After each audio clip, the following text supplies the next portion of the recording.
বা রোজার পূর্ণতাতে কোনো সমস্যা হবে কিনা? ভাইরা আমার, রমজান মাসে তারাবির নামাজ না পড়লে আমরা অনেকে মনে করি যে তার রোজাতে বোধহয় অসুবিধা হবে।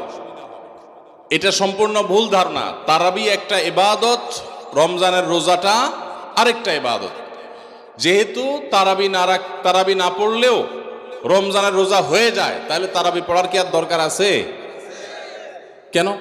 রোজা তো হয়ে যাবে। আলাদা ইবাদত।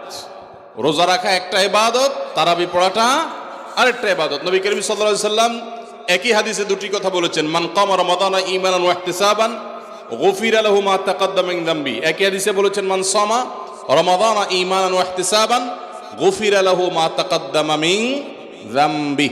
যে ব্যক্তি ঈমান এবং ইখলাসের সাথে রমজানের রোজা রাখবে, আল্লাহ তার পূর্বের গুনাহ মাফ করবেন। যে তারাবি পড়বে তারও পূর্বের গুনাহ